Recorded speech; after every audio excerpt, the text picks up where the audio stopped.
Hi, I'm Storm. And I'm Mike. And we are from Advanced Group. What are we talking about today, Storm? Today we're talking about these blade tactiles. Yep. They come in a range of colours, I see. Yep. Is there a reason why they have so many different colours? Yep.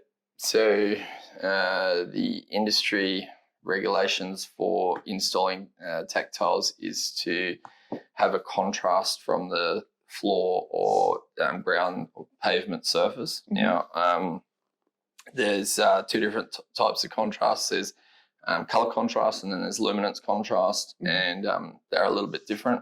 Tactiles are used for vision impaired. Now, these are a hazard tactile. Mm-hmm. There's another type of tactile which talk about in other videos, which is the directional tactile. So these are the hazard ones. Mm-hmm. And so as far as the colours go, it should have a contrast to the surface, the floor or pavement surface. So and that's a luminance contrast. Now, the regulation is somewhere around 30-35%. I can't remember exactly, but you can look it up, or it might be specified on the listings on our website. Mm-hmm. And that just means that basically you shouldn't put yellow on yellow, white on white, black on black, red on red. Mm-hmm. And there will be occasions where you'll get told by the architect or something what colour you have to use. Mm-hmm. However, if you're making that decision, just be aware that there's some colours that don't contrast how you would think when it comes to luminance contrast.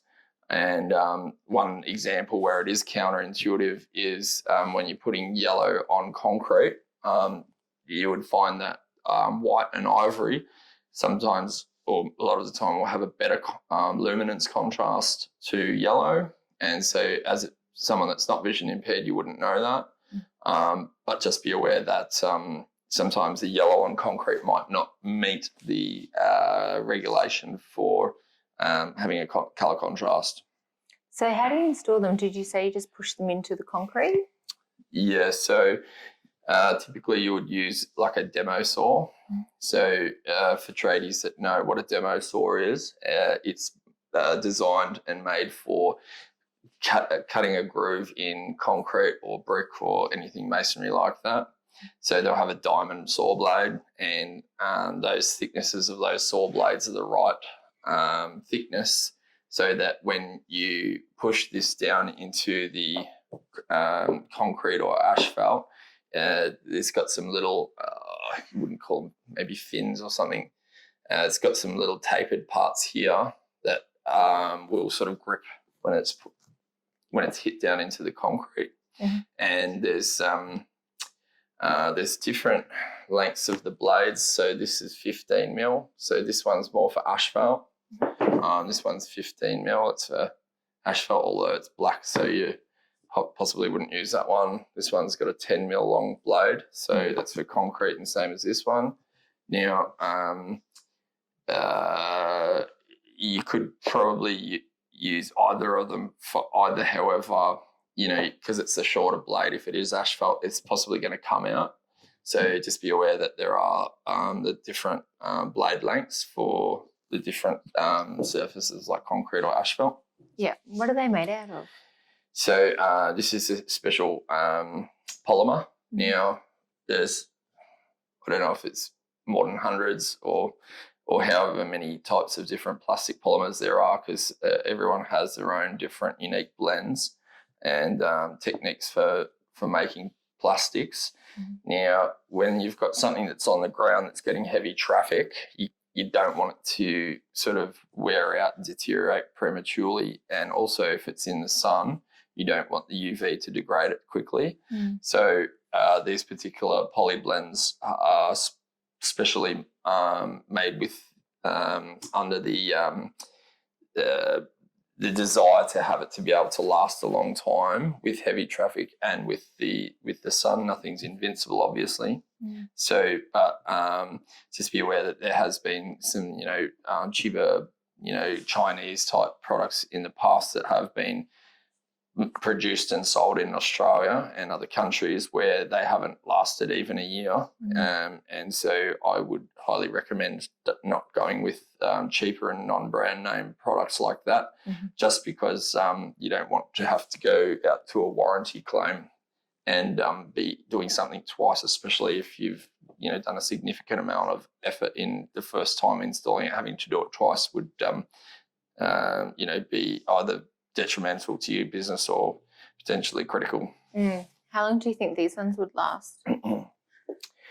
So depending on how much traffic they get, so if we're talking about sun, I would say typically 5 to 10 years. I mean, it's probably warranted for 3 years, but normally things outlast their warranty. Yeah. So if we're talking about traffic, that is a massive variable that you can't really say. Something on a very busy train platform, you're going to get, sometimes a tenth of the lifetime out of a product, just because they get, a certain amount of significant heavy traffic. Whereas, if it's at a quiet intersection or something like that, then it's going to last 10 times longer. So that variable is a bit more of a it depends type answer. Yeah. Yep. Is there a reason there's texture on top of them? Yep. The texture is so that it creates an anti-slip surface property. Now, often if something's in the outdoors, it can be slippery. And if the surface of the floor or road or pavement is already a certain sort of grip, surface that's going to grip, then if it's wet and if this is worse grip than the other surface, it can be unpredictable for someone that's trying to navigate around in public, and they can potentially slip and cause an injury. So over the years, there's been different bodies that have said what sort of slip resistance that things need to be. There's different ways to call it depending on which country you're in. So there's an R, 11, 12, 13 type slip resistance. Then you've got these P values, which might be P3, P4, P5, depending on the regulation at the time as to which slip resistance rating it needs to be. There are engineers that do tests, but they're expensive to be able to give you a certificate for your slip resistance. These would have already passed some sort of engineering slip resistance rating, and CSIRO, I know, does them as well. So depending on where you buy them from is whether they will meet certain slip resistance. And the stuff that we sell, we always make sure that it complies with the Australian standards, because there's no point, putting in a safety product that's going to make something less safe in another way and then end up, having a no net gain or a net loss instead of net gain in safety. Do you buy these individually or can they come in packs? Typically, we sell these in packs now. I think the way that we've done the packs is based on at least 600 by 900 mil surface. It's like almost a minimum type thing when you're installing hazard tactiles. Yeah. And so I can't remember if it's like 24 or something like that is the packs that we sell them in. I'm not sure exactly from memory.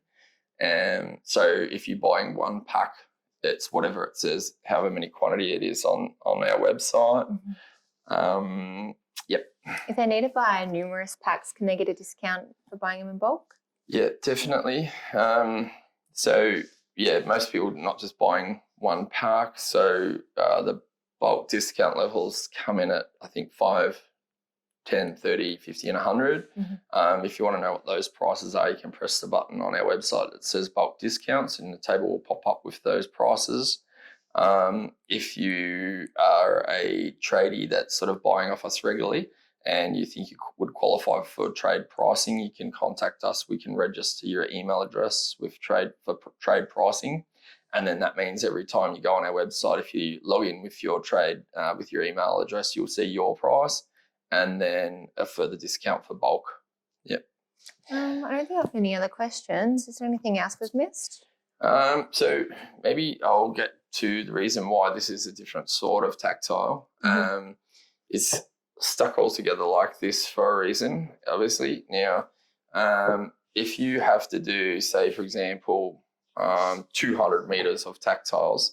If you have to drill individual holes to put each tactile down, if this was just one little dot with what's called a spigot in the bottom, you're going to drill many holes. They're going to be spaced out. So however evenly they need to be spaced out, which is normally this sort of frequency, but then in a grid or an array. Now, you're going to spend a lot of time drilling holes and then hitting them all in. Or gluing them in if you were doing it the older way that used to be done. So this way is to be able to be done faster because, say for example, if you used a chalk line or something like that, and if you had a temporary line marked on concrete or asphalt, then someone will go along with the demo saw and cut a groove into the floor surface or road surface, pavement surface. And then these can just be hit in with a mallet and just laid, end to end. So you would have, a long line of them, obviously, if it was maybe like at and you wouldn't mix the colours, but a whole long line, say at a train platform. And that way you could do, hundreds of metres per day without slowing yourself down with having to do it the other alternative way, which is, drilling individual holes. You don't need an adhesive. These are just compression fit. So they're designed to be able to use your typical blade. I think it might be a 3 mil thickness on your, don't quote me on it, but your demo saw blade, which is a diamond blade. You can maybe look up the specs on our website. I think it's a 3 mil thick blade. And then once you've cut your grooves to a certain depth, then you can tap these down without any adhesives. Just make sure, obviously, the rest of your specifications, whether you have to have 600 mil or 300 mil, depending if it's a train platform or something else. And if it's like not these exact lengths, you can always cut them at whatever point so that you've got the perfect length for your platform or your whatever hazardous intersection or ramps or stairs. Would you just cut them where the slots already are, kind of thing? Yeah.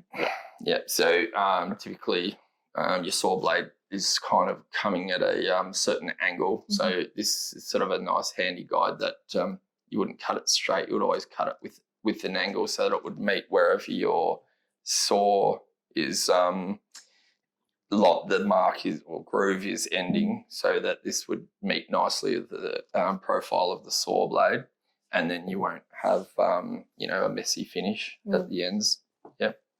I think that's it. So I think that's possibly about it. If you want to buy this product, you can go to www.advancedscript.com.au, and if you want to see more videos like this, please hit like and subscribe. Thank you for watching. Thanks for watching. Bye.